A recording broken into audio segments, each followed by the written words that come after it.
한국사능력검정시험 심화 40강이죠. 종강입니다. 드디어 우리가 이제 종강입니다. 행복하죠. 자, 이제 저는 행복한데 여러분들은 힘들 거야. 이거 다 하시고 이제 복습이 남아있다라는 거죠. 자, 이제 북한 정권과 통일 정책인데요. 이제 긴 얘기는 좀 마무리 단계에서 제가 말씀을 드릴 거고요. 북한 정권 봅시다. 자, 북한 정권은 시험 문제 나오냐 안 나온다라고 보시면 돼요. 안 나오는데 왜 써놨느냐? 책이니까요. 그래서 일단은 해놨습니다. 자, 북한 정권의 변화와 특성이라고 되어 있는데 일단 우리가 배웠던 대로 48년 9월 달에 조선민주주의 인민공화국을 만들어요. 그래서 김일성이 여기에 수상으로 취임하고 김일성 유일체제를 구축합니다. 그래서 우리가 공부 다 했어요. 독재로 어떻게 간다? 전쟁. 그렇죠? 전쟁으로 인해서 다 숙청해요. 그래서 김일성 1인 지배체제로 가고요. 군사 노선, 그래서 전 인민의 무장화, 요새화, 간부화, 현대화 엄청 살벌하지 않아요?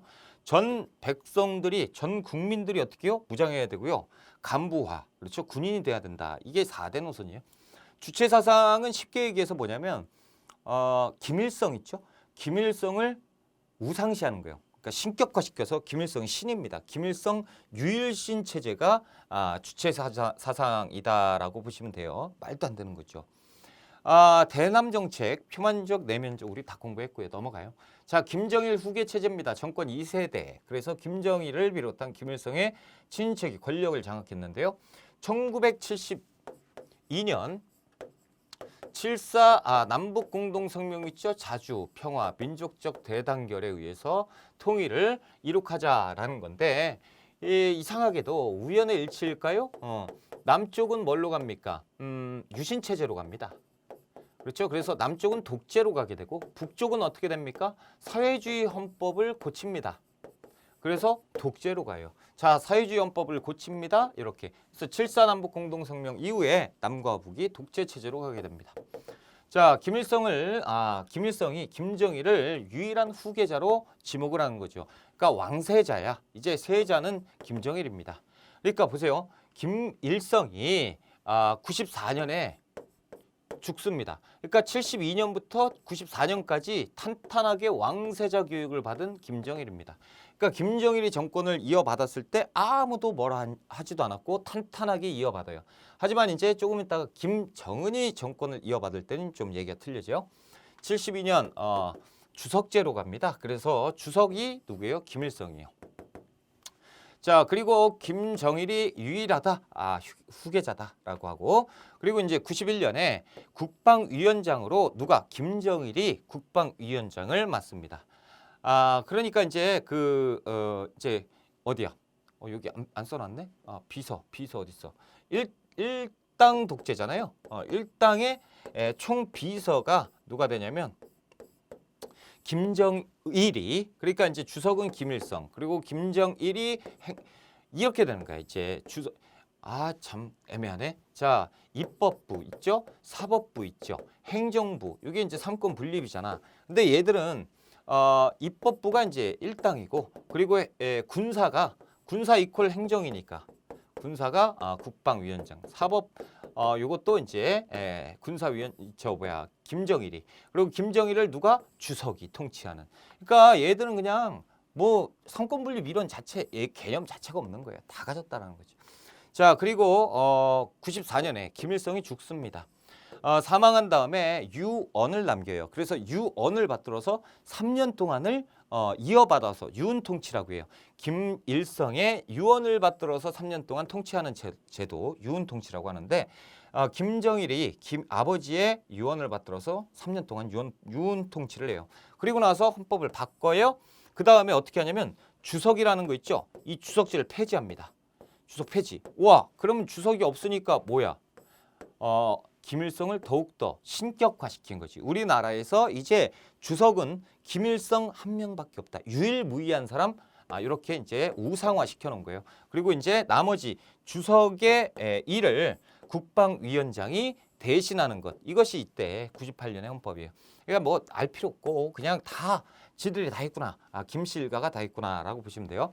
김정은 후계 체제인데 김정일 사망 이후에 김정은이 권력을 승계합니다.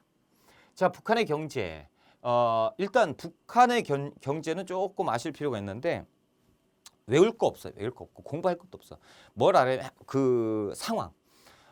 당시에 그 1970년대까지 남한과 북한의 경제력은 월등히 북한이 잘 살았어요.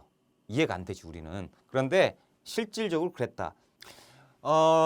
남한은 남한은 자유경제로 가잖아요. 북한은 그런데 일정 부분이 아니지 그냥 국가에서 통제를 합니다. 그러면서 뭘 했냐면 전 국민을 완전히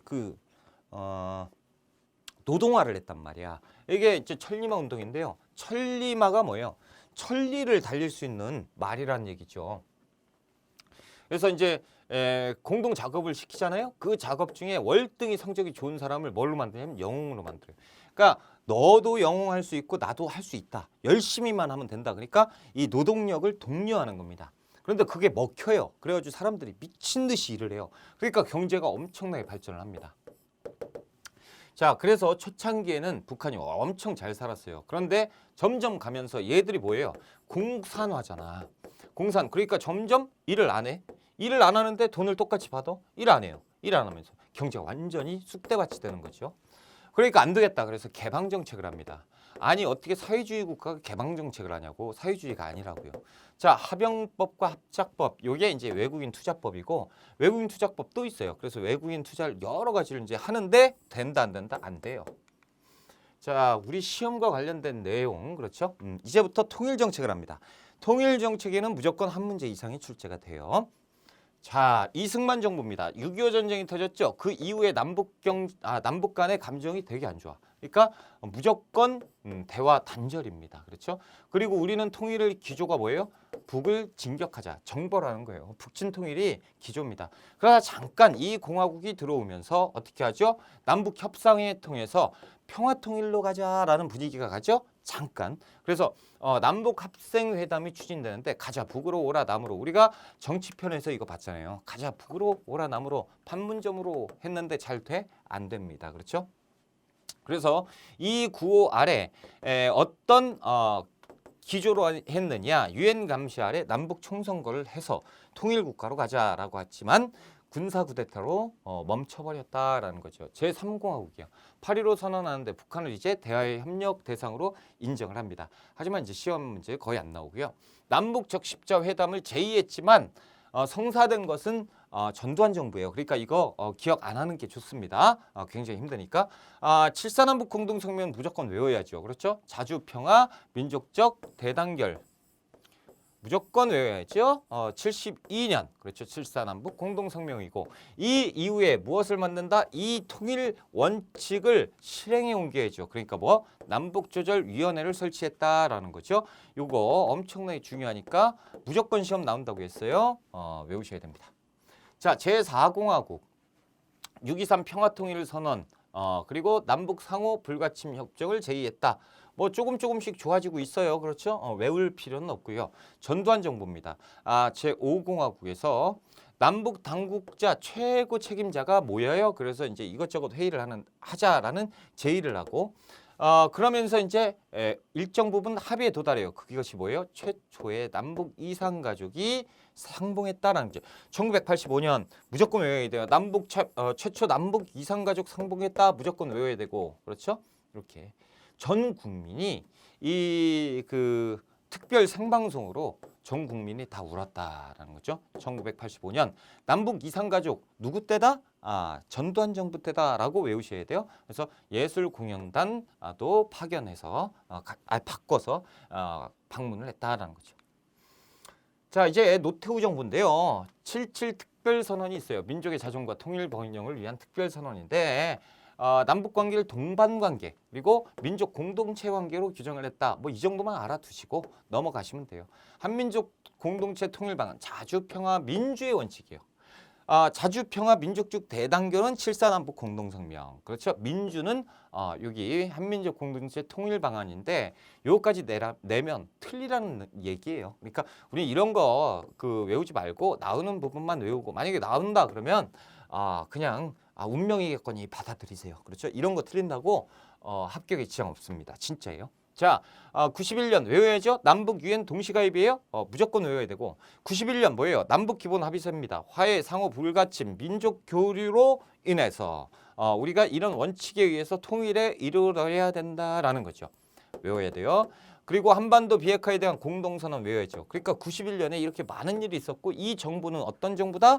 노태우 정부다. 그렇죠? 우리 정치편에서도 공부 많이 했어요. 김영삼 정부 때 이렇게 나오다가 민족공동체 통일 방안에서 94년에 이름은 알아두셔야 돼요. 내용은 모른다고 해도. 그래서 자주평화 민주의 원칙과 화해협력 이거 아까 했었던 거잖아. 다시 한번 하는 거예요. 그래서 이런 부분까지는 모르셔도 되지만 이름은 알아두셔라. 민족공동체 통일 방안 김영삼 정부 때다라는 거죠. 그래서 김일성 사망으로 정상회담이 무산됩니다. 이게 1994년에요. 94년 이후 출생자분들이 많을 건데 이전 출생자분들은 아실 거예요. 1994년에 김일성이 죽습니다. 아주 난리가 나요. 어떻게 난리가 나냐면 이런 거. 김일성 사망 신문에 아주 그래가지고 도시에 그 영화에서나 볼 수 있는 호에요 해가지고 막 이렇게 뿌리는 거 있죠? 직접 봤어요. 직접 봤어. 막 뭐야? 그리고 딱 보니까 김일성 사망 이렇게 있는 거야. 그때 분위기는요 장난 아니었습니다. 김일성이 죽었어요. 그러면 언제 전쟁이 터져도 이상하지 않아. 그러니까 완전히 긴장 상태, 극도의 긴장 상태인데 김일성이 죽기 전에 우리 김영삼 정부가 부단히 노력해서 이 북한과 남북 정상이 만나서 회담을 하자 이런 분위기가 있었습니다. 그러니까 이제 정리를 해보자면 94년에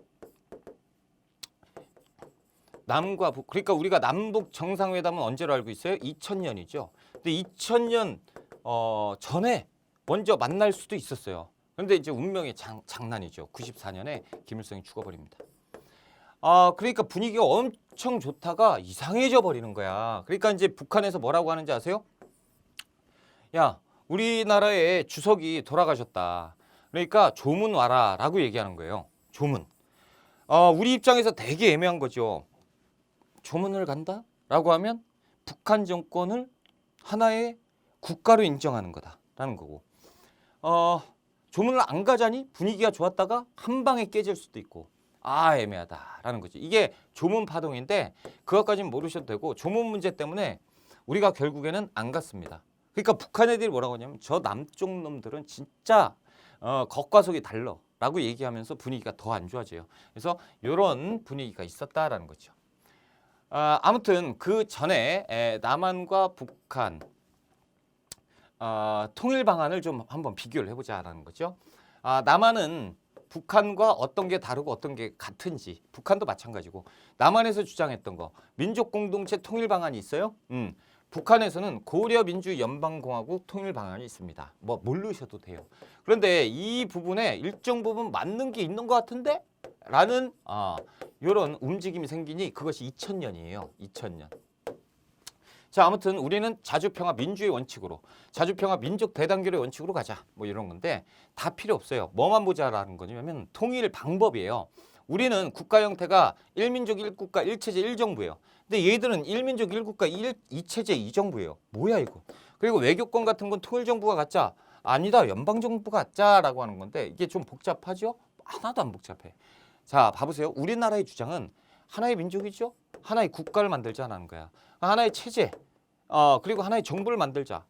지금 남한이든 북한이든 하나를 만들면 되는 거 아니냐라는 거예요. 실질적으로 이제 파란색이죠. 그런데 북한의 주장은 틀려. 아니다. 그렇게 하면 우리가 불리하니까 남쪽 정부, 북쪽 정부 지금의 체제처럼 인정하자라는 거예요. 그러니까 여기는 자유주의잖아. 그렇죠? 자유가 기본이고 여기는 사회주의가 기본이고 그렇죠? 요걸 기본으로 가자라는 거죠. 그래서 지금하고 똑같은 정부가 있대. 미국처럼 연방국가 체제로 가자라는 거예요. 그러니까 민족 1민족 맞아. 1국가는 맞다. 연방국가니까 하나의 국가는 맞다. 하지만 체제 2개 2정부. 이게 뭔 통일이야. 그렇죠? 이렇게 주장을 했다라는 거죠. 그러면서 외교권은 통일정부, 어차피 1정부니까. 그런데 얘들은 연방정부가 가지면 된다라는 얘기를 하는 것이죠. 자, 김대중 정부에서 햇볕 정책을 추진했죠. 그래서 민간 기여료가 확대되면서 관광이 추진이 됐고요. 그러면서 2000년 남북 정상회담이 최초로 성사됩니다. 그렇죠. 평양에서. 그러면서 6.15 남북 공동선언을 하게 되는데 여기에서 이제 남과 북이 합의를 하게 된 거예요. 아까 방금 보셨죠? 그래서 일정 부분 우리하고 니들하고 통일하자라는 합의가 된다라는 거예요. 하나의 민족이지 맞잖아. 그렇죠. 그리고 하나의 국가로 가자 맞잖아. 너랑 나랑 똑같아. 맞다. 그래서 그 부분에 합의를 본 거예요. 6.15 남북공동선언입니다. 그래서 2000년 제1차 남북정상회담 6.15 남북공동선언, 2차는 2007년에 있었고요. 14 남북공동선언입니다. 이거 따라가요. 이쪽도 따라가는 거고. 자, 그래서 남측의 연합제와 북측의 낮은 단계의 연방제 사이의 공통성을 인정하자라는 이런 문구가 나오면 무조건 6.15 남북공동선언이 다시 남측의 연합제안과 북측의 낮은 단계의 연방제안이 일정 부분 공통점이 있다. 요걸 하나의 단어처럼 기억하세요. 이게 나오면 무조건 요거고 어떤 정부 찾아라? 김대중 정부 찾아라 라는 거예요. 출제 잘 됩니다. 자, 영양 점점 좋아지죠. 점점 좋아지고 남과 북의 이 교류가 굉장히 활성화가 돼요. 그러면서 북한에서 개성공단을 만들겠다라는 거죠. 그래서 개성공업 지국법을 제정하는데 이것도 역시 김대중 정부 때예요. 자, 김대중 정부 때 개성공단은 좀 볼 필요가 있다라는 거죠. 자, 개성공단은 합의를 2002년에 봅니다. 김대중 정부에서 봐요. 그래서 개성공업지국법을 2002년에 만드는데 이건 북한의 법이에요. 북한의 법. 북한에서 개성공단법을 만들었다고. 그리고 착공은 노무현 정부입니다. 이렇게. 그런데 이제 개성공단 나오면 웬만하면 김대중 정부 쪽으로 푸시면 문제가 없어요. 됐습니다. 그리고 경인선 연결에 합의를 받고 동해선 연결을 합의 왔어요. 선택지로 굉장히 잘 나옵니다. 자, 노무현 정부인데요. 김대중 정부의 이 정책을 계승합니다. 그래서 2차 남북 정상회담을 2007년에 평양에서 그리고 14 남북 공동선언을 발표하게 됩니다. 여기의 내용은 6.15 남북 공동선언의 내용을 고수하고 지켜나가자, 실현하자라는 내용입니다. 자, 그리고 이제 이명박 정부 됐고요. 박근혜 정부 뭐 됐고요. 문재인 정부. 갑작스럽게 2018년에 남북 정상회담이 열립니다. 판문점에서 남과 북의 정상이 만나요. 완전히 이슈가 되죠. 그래서 분명히 여기까지는 분위기가 남과 북이 이때 별로 안 좋았어요. 냉랭했단 말이죠. 갑자기 문재인 정부 들어와가지고 폭발적으로 분위기가 전환이 돼요. 그래서 판문점에서 모였는데 한 차례 모인 게 아니고 이 이후에 자주 만납니다. 그래서 3차 남북 정상회담이다라고 얘기 안 하고 2018년 남북 정상회담이라고 얘기를 합니다. 그래서 4.27 남북 공동선언을 발표를 합니다. 판문점 공동선언이지요. 됐습니다. 이 정도까지만 아시면 되고요. 우리가 이제 페이지 넘어가서요. 어디야? 이제 경제 들어갈게요. 경제. 경제 빨리 넘어가 봅시다. 자, 경제 발전을 위한 노력이라고 되어 있지요. 1950년에서 60년대 이승만 정부에서 300산업, 세 가지 하얀 산업이 있었는데 전쟁이 끝났잖아요. 전쟁이 끝난 다음에 미국에서 니들 이렇게 완전 폐허가 되거든. 그러니까 니들 굶어 죽을 수 있어. 그러니까 우리가 일단 일정 부분 지원을 해줄게라고 해서 밀가루, 설탕, 면을 무료로 지급을 합니다. 그러니까 우리가 되게 고마운 나라죠. 미국 고맙다라는 건데 이것을 가지고 국가에서 산업으로 발전을 시켜요. 밀가루를 재분산업, 재당산업, 섬유공업으로 발전을 시켜서 이걸 경제, 돈으로 만듭니다. 이것을 가지고 이승만 정부의 300산업이다. 세 가지 하얀 것. 밀, 면, 설탕 하얗잖아. 재분, 재당, 섬유공업이 발전되었다라고 하면 이승만 정부를 풀어라라는 거예요. 이렇게 하시면 됩니다. 뭐 자세한 내용은 필요 없어요. 조금 있다가 이제 미국이 맨 처음에 무상으로 갔다가 나중에 유상으로 돌리는데 이런 부분은 우리가 출제가 안 돼요. 공무원 시험이나 출제가 됩니다. 자, 화폐기억인데 이것도 이제 모르셔도 돼요. 1차, 2차, 3차 뭐 이렇게 되는데 뭐 연도 53년. 그러니까 이승만 정부에서 전쟁을 했잖아요. 전쟁에 돈이 필요해서 돈을 막 찍어냈단 말이야. 그러니까 인플레이션이 생겨요. 그래서 100원을 1원으로 바꾸는 환단위의 화폐 변경 사업이 있었다라는 거죠. 그리고 박정희 정부에서 역시 마찬가지로 돈이 필요한데, 왜냐하면 박정희 정부에서 경제개발 5개년 계획을 한단 말이야. 그러니까 자금이 필요하죠. 그래서 새로 돈을 찍느니 차라리 통화 조치를 하자. 그래서 10환을 1원으로 바꿉니다. 그렇죠? 그래서 환이 나타났다. 그러면 이승만 정부. 박정희는 원으로 바꿨다라는 박정희 정부예요. 그래서 역대 시험에서 딱 한 번 출제됐다라는 거죠. 자, 60년대에서 70년대 경제개발 5개년 계획은 시험 잘 나옵니다. 자, 1차, 2차가 구분이 돼요. 1, 2차. 그래서 1, 2차는 경공업, 간단한 거 중심이고요. 3, 4차는 중화학공업입니다. 자, 이렇게 나눠서 보면 좀 편해요. 그래서 기간 산업을 육성한 게 1차 산업이에요. 그래서 신발, 옷, 이런 간단한 산업 같은 것을 발전을 시켰고요. 2차는 경제 산업에 박차를 가했대요. 그래서 2차 경제 개발 이때는 시험 문제 잘 나와요. 뭐가 나오냐? 이때 여러 가지를 했거든요. 이때 새마을 운동이 시작됩니다. 그래서 농촌으로부터 도시까지 확대가 돼요. 새마을 운동 잘 살아보세. 그리고 경부고속도로, 경부고속국도가 1970년에 만들어집니다.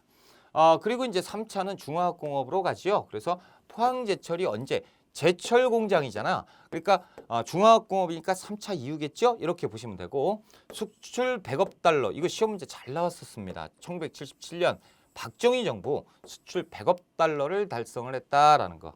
자, 그래서 이걸 보면 경부고속국도 몇 차 개발 중에 있었어요? 1970년이니까 2차 경제 개발 계획 중에 있었고, 수출 100억 달러 언제예요? 4차. 그런데 이렇게 시험 문제는 안 나와요. 뭐가 나오냐? 어느 때냐? 박정희 정부 때다라고 하는 거 시험 문제 나오니까 이렇게 판단을 해 주시고요. 성과 한강의 기적이었다라는 거죠. 그리고 한계는 저임금 저고가 정책을 벗어날 수는 없었다라는 거죠. 박정희 정부는 선성장 후분배예요. 그러니까 먼저 성장을 하고 그리고 분배는 나중에 할게. 열심히 돈을 벌자라는 거. 저임금 저고가, 선성장 후분배. 그러면서 이제 이때 그 노동자들, 근로자들이 엄청 힘들죠. 그래서 으쌰으쌰를 많이 했다라는 거죠. 시위 같은 것들이 많았고요. 자, 80년대 3조 호황입니다. 저유가 저달러 저금리. 누구 때요? 전두환 정부 때입니다. 자, 90년대 이후에 KTX가 2004년 노무현 정부 때. 한미 FTA가 나오면 어느 쪽으로 풀어라? 노무현 정부로 풀어라라는 거예요. 이렇게 풀면 문제가 없습니다. 자, 이제 경제 외환 위기가 등장을 했죠. 1997년. 그러니까 경제 외환 위기 나오면 이렇게 가야 돼요. 김영삼 정부에서 외환 위기가 터졌고요. 김대중 정부에서 외채 상환을 했다라고 보시면 되겠습니다. 그래서 어떻게? 금모으기 운동으로. 그렇죠?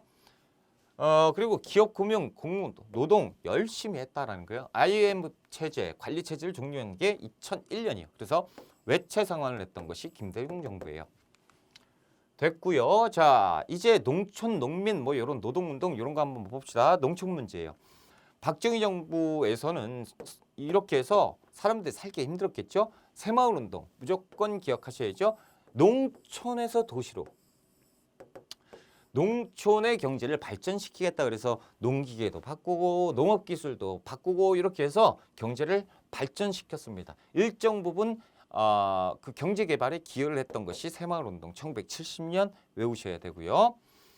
또 어딨냐? 80년대 이후에 뭐 노태우 정부에서 이렇게 쌀 개방 김영삼 정부에서 했다. 예전엔 시험 문제 잘 나왔는데 요즘 드문드문 안 나와요.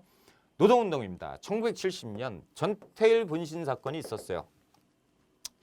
전태일이 동대문 시장 동대문 평화시장의 재단사였어요. 그런데 그때 당시에 임금이 턱없이 낮았고 그리고 노동 시간이 엄청나게 많았단 말이에요. 그래서 8시간 노동 근로 시간을 8시간으로 하고 임금도 맞춰주고 하면서 노동운동을 전개했습니다. 하지만 당시가 언제예요? 박정희 정부잖아. 그러니까 뭐 이상한 얘기를 하고 있어 이렇게 되면서 들어주지를 않아요. 그때 이제 경찰력이 투입돼가지고 당시에 노동운동을 하고 있었던 노동자들을 막 무력으로 진압을 하고 있을 때 전태일이 휘발유를 온몸에 붓고 라이터를 켜버리죠.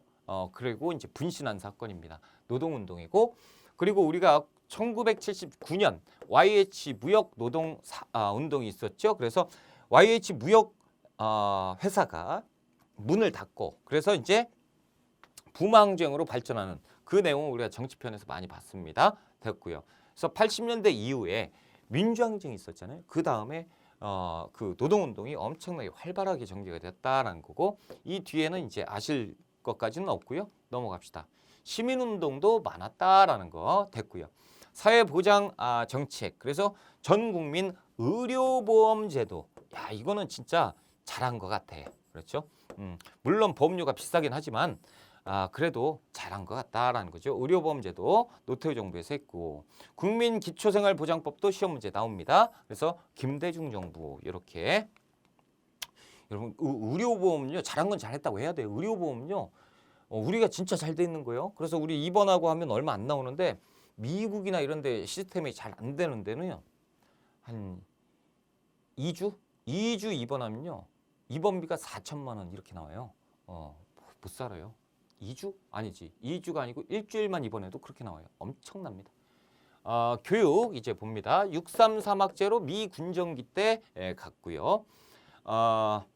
1960년대 이렇게 됐고, 5.16 군사정변 이후에 국민교육헌장이라는 걸 합니다. 우리는 민족교육의 사명을 띠고 이 땅에 태어났다라고 하면서 민족교육헌장. 이게 언제 때예요? 박정희 정부 때입니다. 그리고 어디 있을까? 국사윤리교육 고등학교 편중학 됐고요. 80년대 과외금지가 있었어요. 신군부가, 그러니까 전두환 신군부 있죠? 아직 5공화국 들어가기 바로 직전에 신군부가요, 사교육 금지를 해버립니다. 그래서 과외금지. 그래서 교육개혁 조치가 한 번 있었어요. 그래서 언제 시기 80년이다라고 알아두시면 되겠습니다. 시험 문제 나왔었어요. 한 번. 대학교 전문대, 그러니까 이제 외우진 말고 이때 뭐 그랬나 보다 그렇게 하시면 되고, 93년에 이제 대학 수능 능력 시험이 있었고, 중학교 의무 교육은 시험 문제 잘 나옵니다. 85년 전두환 때 처음 실시하고요. 2004년부터 전국적으로 시행돼요. 이렇게 이제 우리가 외워주셔야 돼. 중학교 의무 교육은 언제 시작됐다? 전두환 때 시작됐다라는 거죠. 자, 언론의 발달, 미 군정기 때, 이승만 정부 때, 4.19 혁명 이후에 박정희 정부 통폐합하죠. 통폐합 됐고요. 전두환 정부, 그래서 보도지침이라는 게 있었어요. 그래서 앵커가 나와서 뭐 지금은 이제 8시 뉴스죠. 예전에는 9시 뉴스였는데 9시 뉴스 나오기 전에 띠띠띠띠 하면 9시 딱 되면 앵커가 이제 크로즈업 돼서 딱 잡혀요. 그러면 오늘 정부는 이렇게 나와요. 근데 KBS, MBC 다 똑같이 앵커가 똑같이, 왜냐면 그 방송하기 한 3분 30초 전 이렇게 할 때 딱 와요. 데스크에 딱 옵니다. 그걸 읽어야 돼. 읽고 시작하는 거 보도지침이에요. 이런 때가 진짜 있었어요. 6월 민주항쟁 이후에는 뭐 이런 거 있을 수가 없다라는 거죠. 자, 대중미디어, 라디오, 영화, 뭐 TV 뭐 됐고요. 쭉 가다가 넘어갑시다. 여기는 미술, 체육 봅시다. 1980년대 서울올림픽이 노태우 정부 때 시험 나와요. 그렇죠? 예전에는 한 번 나왔는데 아시안게임도 있었다라는데 안 나와요. 서울올림픽만 나오고. 그리고 바르셀로나 올림픽에서 황영조 선수가 금메달 땄고요. 월드컵 한일 공동 개최를 하게 된 것이 김대중 정부 때예요. 그리고 이제 평창 동계올림픽 문재인 정부 때 이렇게 했고, 정리를 해보자면 서울올림픽 있죠? 그리고 금메달 땄고, 남북한 공동 입장을 했던 적이 있다라는 거예요. 시드니 올림픽 때. 그래서 한반도기를 들고 간 적이 있었고요. 붉은 악마 2002년입니다. 난리가 났었죠. 여러분 아실라나 모르겠네. 그렇죠? 아주 재밌었다라는. 평창 올림픽 때도 남북한 공동 입장도 했다. 한반도기가 있었다라는 거죠. 자, 이렇게 해서 이제 우리가 현대사 본문은 싹 다 끝났어요. 좋죠? 싹 다 끝났고 이제 부록을 좀 봅시다. 부록. 한능검, 심화, 부록편, 민족 명절하고 지역사하고 궁이 있는데 이 부분은 제가 세부적으로 잡아드리지는 못해요. 그렇지만 이제 한번 보는 정도로 부록도 한번 잡아보자라는 거죠. 시험에 잘 나오니까. 무조건 한 문제 나오는 게 뭐다? 세시풍속입니다. 세시풍속. 한 문제 무조건 나와요. 자, 여기에서 팁을 하나 드릴게요. 팁. 영어도 잘 쓴다라는 기분 좋죠. 팁이니까. 한 문제 그냥 맞을 수가 있잖아. 엄청 잘 썼으니까 빨리 지우고. 자, 시험을 기점으로 시험 일자 이때를 기점으로 해서 약 전후 2개월. 자, 이 근처를 공부하시면 돼요. 만약에 5월 달이다. 그러면 3월부터 7월까지 이 민족명절이 나올 가능성이 크다라는 거예요. 진짜라니까. 왜 안 믿어? 만약에 1월 달에 시험을 보잖아요. 그러면 1월 달이니까 1월 달이면 뭐 12월 달부터 12월에 이제 동지라든가 그리고 한식 그리고 3월 달에 있었던 뭐 삼진날 이런 것들이 이제 출제가 됩니다. 분명히 말씀드렸어요. 이렇게만 공부하시면 돼. 5월 달인데 12월 달 거 공부할 필요 없다고. 안 나온다고. 5월 시험인데 그게 나오겠냐고. 자, 봅시다. 설날이에요. 1월 1일이죠. 설날 모르는 사람은 한국 사람 아니죠. 기분 좋잖아요. 여러분들은. 저는 기분이 별로 안 좋아요. 돈이 나가는 날이니까 세뱃돈 나가니까. 여러분들은 기분이 좋을 거란 말이지. 자, 정월 대보름이 있습니다. 1월 15일이에요. 달맞이, 쥐불놀이, 다리밟기, 부럼 깨기, 달집 태우기, 귀발기, 술 마시기. 우리가 잘 모르겠는 건 쥐불놀이, 그렇죠? 달집 태우기, 귀발기, 술 이런 건데 쥐불놀이는 뭐냐면 그 깡통 같은데 저도 어릴 때 했었는데 뭐 그 숯 같은 거 이렇게 이제 불 씨앗을 넣어요. 그런 다음에 팍 돌립니다. 그냥 팍 돌죠. 그리고 저쪽에 지푸라기로 이렇게 뾰족뾰족하게 이렇게 집 같은 걸 크게 만들어요. 그런 다음에 이제 여기에서 막 돌리고 있다가 이 불을 걷다 던지는 거예요. 쫙 그럼 꽂혀 탁 그럼 불이 쫙 나죠.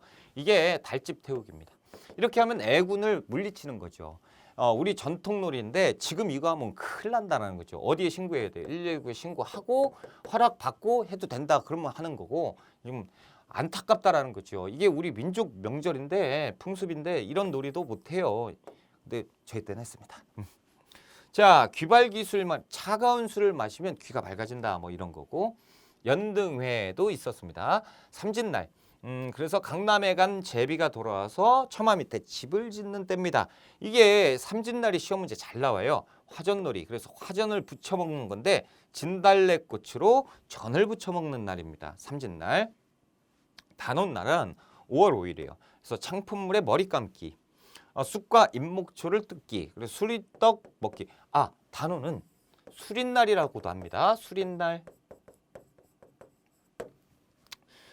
그리고 이제 대추나무 시집 보내기, 그네 뛰기, 격구, 씨름, 석전, 활쏘기. 석전이 뭐냐면 또 편을 갈라서 A 동네하고 B 동네 사람들이 이 물가 같은 거 있잖아요. 개울가. 그러면 여기에서 다 모여요. 애기들이. 그런 다음에 돌멩이를 들고 막 던지는 거야. 그럼 돌멩이를 막 던지면 이제 맞겠죠. 아파. 그러면 이제 도망가고. 그러면 B 그 동네 사람들이 이겼다. 와 하는 건데 좀 살벌하죠. 그런데 어렸을 때 이 예전에는 이게 민족 놀이였다라는 거예요. 지금 이거 하면 안 돼요. 그래 막 바윗돌 막 던져가지고 큰일 나잖아. 그렇죠? 자, 유두 6월 6일인데 동쪽으로 흐르는 물에 머리를 감는 날입니다. 그래서 우리가 시험 문제 잘 나오는 거 설날은 좀 대보름 많이 나오고요. 삼진날 단오는 그냥 엄청 잘 나오고 유두도 뭐야 이거 시험 문제 다 나오네. 자, 이제 칠성날입니다. 칠성날은 견우와 직녀가 만나는 날이죠. 비가 오는 날이고 그래서 이제 까치하고 까마귀가 그 다리를 만들어서 오작교를 만들어서 만나는 날이잖아요. 그래서 이 하늘을 보면서 별을 보면서 그 바느질 솜씨 늘게 해달라 그러면 재를 올리는 날이에요. 그리고 밭에다가도 재를 올리는 날입니다. 굿도 하는 날이고 7월 7일 시험 문제 잘 나와요. 백중날 희한하게 가끔 출제가 되는데 여름 휴한기에 그러니까 지금은 좀 안 맞죠? 휴한기가 거의 없으니까. 그런데 예전엔 휴한기가 있잖아요. 그날 휴식을 취하는 날입니다. 그래서 이제 그 마당새 이렇게 이제 일을 하는 사람들은 좀 쉬어야잖아. 불쌍하니까. 그래서 만든 날이 백중이에요. 그래서 백중, 망원일 이렇게 백중놀이가 있었고 추석 엄청 잘 나오죠. 한가위. 옛날에 한가위 추석을 뭐라 불렀냐면 고어로 가배라고 했습니다. 중추절이라고 했고 8월 15일이고 차례, 성묘, 민속놀이, 송편 먹고 토랑국, 닭집 먹는 날이죠. 됐습니다. 8관에 넘어가고요. 동지, 팥죽 먹는 날이죠. 12월 12일. 그래서 밤이 가장 긴 날입니다.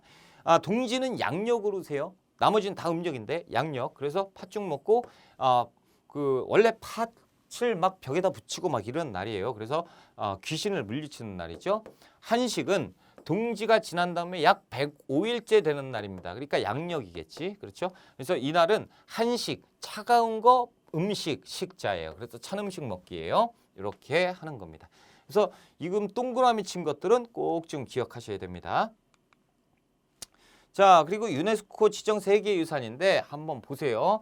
해인사 장경판전, 석굴암 불국사, 수원화성, 고산 곡창 화순 강화의 고인돌 유적, 조선왕릉도 있어요. 남한산성, 그리고 산사, 그러니까 이제 산지 승원 이런 거 있고, 종묘, 창덕궁, 경주 역사지구 유적지, 그리고 화산섬과 용왕동물 제주도, 한국의 역사마을 안동과 하해, 그리고 백제 역사유적지구, 그리고 한국의 서원 이렇게 이제 돼 있고요.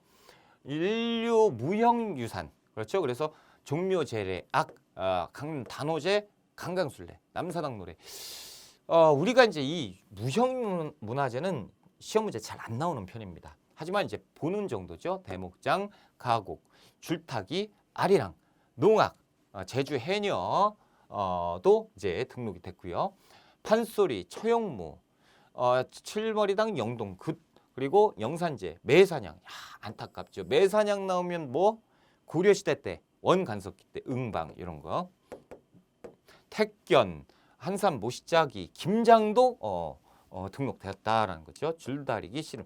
이것도요. 일본 놈들이 얼마나 이걸 가져가려고 했는지 알아? 근데 우리가 등록했다. 씨름.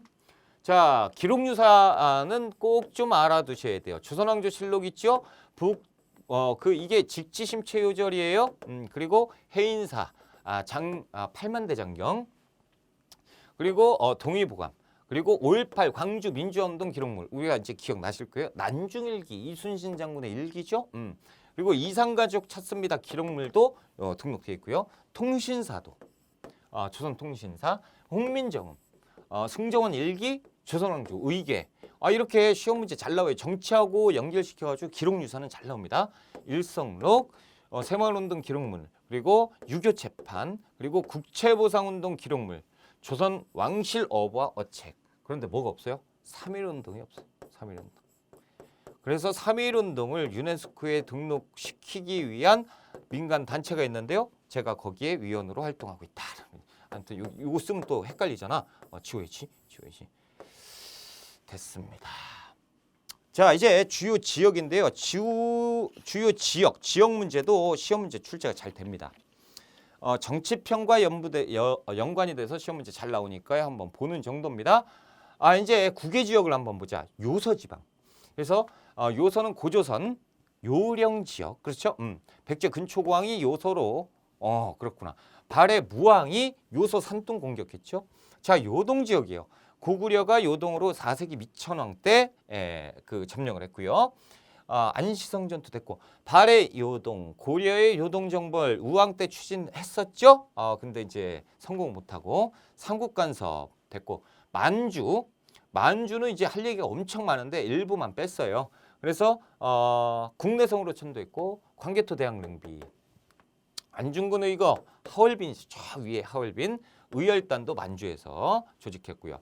자, 청해 목국 등 백두산 정계비 있죠? 간도 문제 하면 꼭 나오죠. 그래서 북간도 지역이다. 봉오동 청산리 전투 북간도, 용정 대성중학교 토지의 배경이 됐던 것 간도다라는 거죠. 연해주, 신안촌 13도 의군, 13도 창의군 아니에요. 13도 의군이고, 권업회, 성명회, 대한광복군 정부가 연해주, 대한국민의회. 모르면 안 되죠. 우리 정치할 때 공부 다 했잖아요. 대마도, 박위가, 고려의 박위가 스시마섬, 대마도를 정벌했고요. 조선의 이종무가 정벌을 했습니다. 최익현이 순국했죠. 아사 순국하신 장소가 대마도. 자, 평북 의주입니다. 의주 미송리식 토기가 발견됐고요. 이성계에 위화도 해군이 있었고요. 의주 지역 위화도 있었죠. 임진왜란 때 선조가 피난 갔던 곳 의주에 상인 만상이 있었고 경의선 철도 부설 일본 놈들이 약탈해갔고 원산 진흥왕이 연토학자했던 곳 고려 국민왕 원산 계양 이거는 이제 강화도 조약이죠. 됐고 원산학사 근대 사립학교고 경원선 그리고 원산 노동자 총파업이 일제강점기에 있었던 노동자 운동이었다. 노동운동. 고구려 장수왕 평양이죠. 이제 평양은 시험 문제 엄청 넓게 많아요. 광종 때 평양을 중요시했어요. 서경을 중요시했고요. 묘청의 서경천동도 빼놓을 수가 없죠. 조이총의 난도 서경에서 있었어요. 원종 때 됐고 조선 임진왜란 중에 평양선을 탈환하면서 이게 뭐예요? 평양성 전투죠. 그러면서 이제 역전됐고 홍경래의 난도 서북면 제너럴 셔먼호 대성학교 됐고요. 대성학교 평양 안창호 선생이 그렇죠. 물산장려운동이 있었어요. 조만식 평양에서 시작해서 서울로 확대되었다. 강주룡의 노동운동. 개성 한번 볼게요. 후구구려의 수도입니다. 궁예가 수도로 만들었죠. 왕건이 천도했고요. 나성도 축조하고요. 그렇죠. 만적의 난. 당연히 개경이 수도였고 최충원의 산업이니까 거기에 있었겠지. 개경으로 한도하고요. 송상 그래서 한가운데 조선의 송도상인이 개성상인이잖아요. 송방 전국적 유통망을 또 설치를 했었고요. 됐어요. 개성공단 이렇게 보시면 되겠다.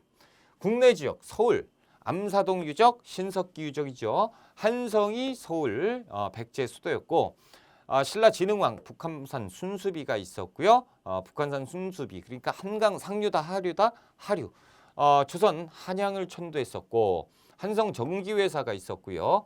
그리고 한성정부가 있었다. 인천 강화도의 고인돌 유적지. 강화도도 시험 문제 엄청 잘 나온다라는 거죠. 첨성단. 양명학 연구했던 강화학파 기억나실 거고요. 강화도에 천도했던 2차 몽골의 침입 때 그렇죠. 2차 몽골 침입 때 강화도로 가서 팔만대장경 만들었죠. 삼별초가 항쟁했던 곳 강화도. 그리고 진도 제주도. 자, 정족상성 병인양요 때 그렇죠. 신미양요 때 어제연 광성보 그렇죠. 광어미 우리가 외웠고 한문하면 정량 외웠고 강화도 조약 그때 인천을 개항했죠. 강화도 조약은 1876년인데 개항은 1883년에 인천을 열었어요. 강화도를 경인선 인천 상륙작전으로 인해서 9월 15일에 허리를 끊고 전세가 역정되는 상황.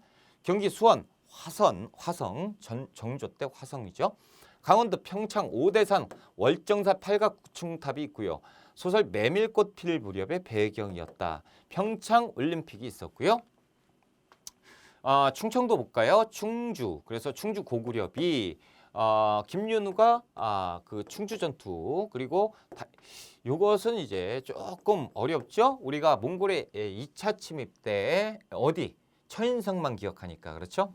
아니다. 충주 전투도 있었다라는 거예요. 그리고 조선 임진왜란 때 탕금대 전투 신립장군 충주에서 있었습니다. 단양은 수양계 구석기 수양기 유적지 그리고 단양 적성미가 있었고요.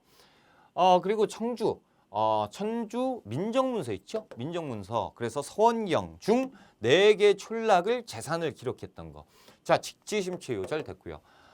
충북 보은 팔상전이 있고요. 그리고 보은 집회가 동학농민 운동이잖아. 그렇죠. 됐어요. 그 이전에 교조 신혼 운동. 서산 용현리 마의 삼존상 있는 때 됐고요. 자, 예산의 오페르트 도굴 사건 딱 나오죠. 그리고 예산의 수덕사 대웅전도 있었다라는 거요. 공주 구석기 석장리 유적이 공주에 있어요. 그리고 됐고 무령왕릉 빼놓을 수가 없다라는 거죠. 김원창의 난 망이 망소이의 난 요거는 알아야죠. 그래서 공주 명학 소의 난 동학농민운동 우금치 전투가 있었다라는 거죠. 마지막 전투였죠. 전라도 제주도 군산에 진포대첩 그리고 군산 지역은 안타깝게 일제강점기 때 쌀 수탈의 기지로 사용되었다.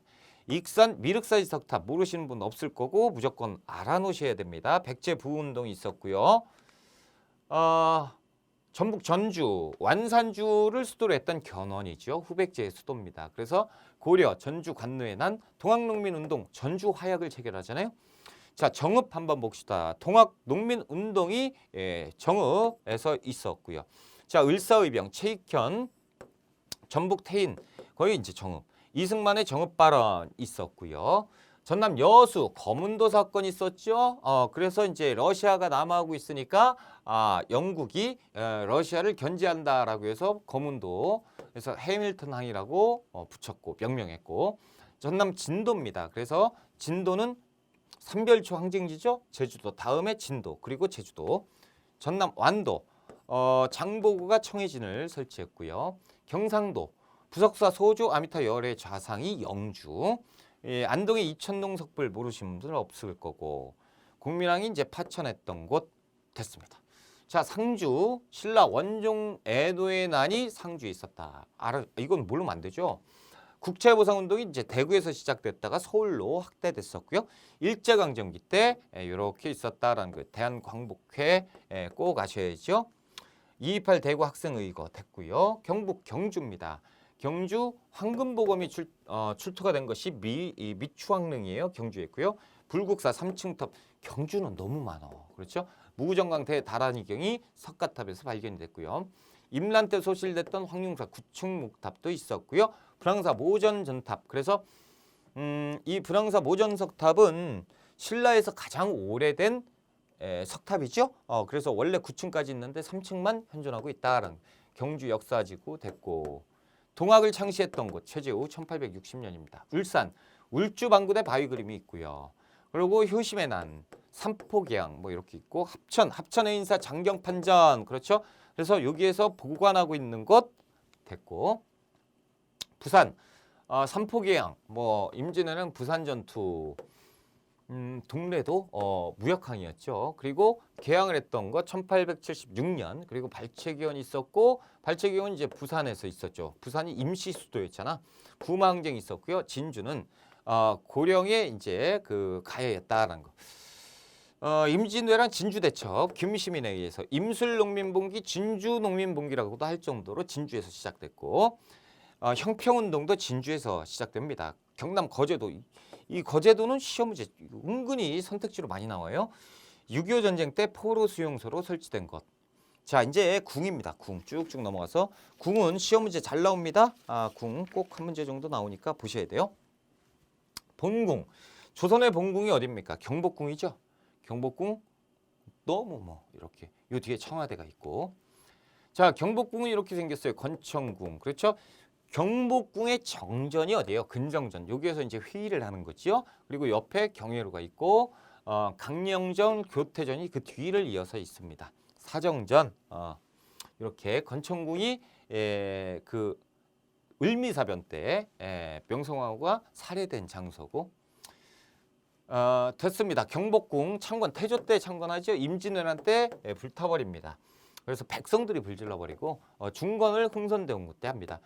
근정전, 정령을 반포했던 곳, 왕과 신하들이 정령을 반포했던 본궁이죠. 사정정은 이제 편전인데, 왕이 경전을 강론하는, 그러니까 이제 정사도 보고 공부도 하고 이렇게 했던 것. 그리고 이제 접대하는 곳이 경회로예요.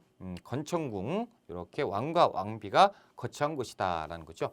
경복궁 같은 경우는 이 근정전과 경복궁 뗄래야 뗄 수가 없고, 이런 내용들이 자료에 이렇게 출제가 되는 경우가 있습니다. 그래서 경회로가 어쩌고 저쩌고 그러면 경복궁 얘기예요. 창덕궁입니다. 그래서 임진왜란 때 불타버리잖아요. 그 이전에는 별궁으로, 그래서 별궁이라고 하면 이제 그 왕이 이제 피서지, 피한지, 더울 때 이제 이동하거나 이렇게 별장처럼 쓴 궁이다라는 건데, 됐고요. 임진왜란 이후에 본궁 역할을 합니다. 경복궁이 불타버리고, 그래서 경복궁 복원 전까지 조선의 본궁 역할을 했던 것이 창덕궁입니다. 그러니까 선조 때부터 이렇게 이제 광해군, 만약에 이제 광해군이 영화에 출연을 한다라고 하면 창덕궁이 나와야지 경복궁이 나오면 안 돼요. 갑신정변. 그래서 명성황후와 고종이 그 납치된 장소 여기가 이제 창덕궁이었고 인정전 이 안에 이제 창덕궁 안에 인정전이 있었어요. 경복궁의 근정전과 같은 역할을 했던 곳입니다. 희정당이 이제 편전, 그래서 이제 공부도 하고 앉아서 이제 그 회의도 했던 곳. 주암로는 누각이죠. 그래서 정조 때 도서관으로 1층이 규장각으로 썼던 곳입니다. 창덕궁, 창덕궁까지도 이제 시험 문제 잘 나오니까 아셔야 돼요. 자, 이제 종묘인데요. 종묘는 이게 이제 왕의 역대 왕의 위패가 모셔져 있는 것이에요. 왕 그리고 왕비 그리고 추전된 왕. 추전된 왕은 살아서는 왕이 못 돼요. 그런데 이제 나중에 추전하는 거죠. 왕 대접을 받아야 된다라고 해서 이제 왕으로 올리는 거예요. 그리고 추전 왕비도 마찬가지고 이분들을 이렇게 모셔놓는 거죠. 그러니까 원래 정각이 하나 요만큼밖에 몇 개가 안 됐던 정각을 한 명, 한 분, 한 분, 한 분, 한 분 이렇게 필요할 때마다 이제 증서를 한 거죠. 이렇게 한 것이 종묘입니다. 창경궁, 성종 때 건축된 세조, 덕종, 예종, 왕후의 거처예요. 창경궁. 근데 굉장히 슬픈 궁이다라는 거예요. 왜냐하면 좀 있으면 이제 알게 돼요. 일제에 의해서 동물원으로 격화해요. 그래서 창경궁 원이다라는 거지. 창경원으로 격화시켜 버렸어요. 그래서 동물원 식물원으로 운영시켰습니다. 자, 안타깝죠? 자, 덕수궁입니다. 덕수궁. 덕수궁은 요 옆에 시청이 있고 여기에 이제 석조전이 있고 그렇죠? 조선 초에 월산대군의 집이었어요. 성종의 형의 집이었고 임진왜란 이후에 의주에서 선조가 돌아왔는데 궁이 없잖아. 그래서 임시적으로 덕수궁에 머물릅니다. 광해군 창덕궁이 완성된 다음에 이제 그 복원 작업 해가지고 완성됐을 때 광해군이 이제 옮겨서 썼다라는 거죠. 자, 인목대비 광해군이 이제 계모죠. 폐모 살찌할 때 인목대비를 이쪽에다가 유폐시켰다라는 거죠.